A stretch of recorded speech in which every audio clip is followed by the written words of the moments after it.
பெண் அமைச்சர் குறித்து அவதூறாக பேசிய புகாரில் கர்நாடக மாநில பாஜக எம்எல்சியான சி.டி. ரவியை போலீசார் கைது செய்தனர். நாடாளுமன்றத்தில் அண்ணல் அம்பேத்கர் குறித்து உள்துறை அமைச்சர் அமித்ஷா தெரிவித்த கருத்துக்கு எதிர்ப்பு தெரிவித்து கர்நாடக மாநில சட்ட மேலவையில் காங்கிரஸ் போராட்டம் நடத்தியது. இதற்கு பாஜக உறுப்பினர்கள் எதிர்ப்பு தெரிவித்த போது பாஜக எம்எல்சி சி.டி. ரவி மக்களவை எதிர்க்கட்சித் தலைவர் ராகுல் காந்தி குறித்து அவதூறாக பேசியதாக கூறப்படுகிறது.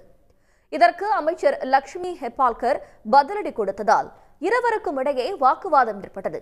அப்போது லட்சுமிக்கு எதிராக சி.டி. ரவி தகாத வார்த்தைகளை பயன்படுத்தியதாக கூறப்படுகிறது. ஆட்சேபனைக்குரிய வார்த்தையை சி.டி. ரவி பயன்படுத்தியதை அடுத்து சபாநாயகர் பசவராஜ் ஹொரட்டியிடம் அமைச்சர் லட்சுமி ஹெப்பல்கார் புகார் கொடுத்தார். அவர் காவல் நிலையத்திலும் புகார் கொடுத்ததை அடுத்து வழக்கு பதிவு செய்த போலீசார் சி.டி. ரவியை சட்டப்பேரவை வளாகத்தில் வைத்தே குண்டுக்கட்டாக கைது செய்தனர். அதிகாலையில் ராம்துர்கா தாலுகாவிற்கு சி.டி. ரவியை போலீசார் அழைத்து சென்றபோது திடீர் என்று சாலையில் அமர்ந்து தர்ணாவில் ஈடுபட்டவர் தன் மீது பொய் வழக்கு பதியப்பட்டிருப்பதாக குற்றம் சாட்டினார்.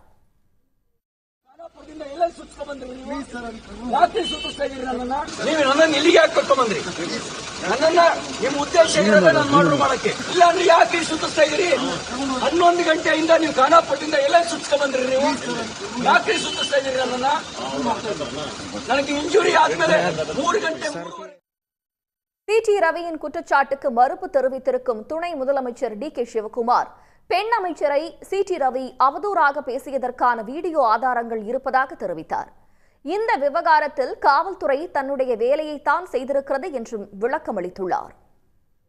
உடனுக்குடன் செய்திகளை தெரிந்து கொள்ள சன் நியூஸ் பெல் ஐகானை கிளிக் பண்ணுங்க.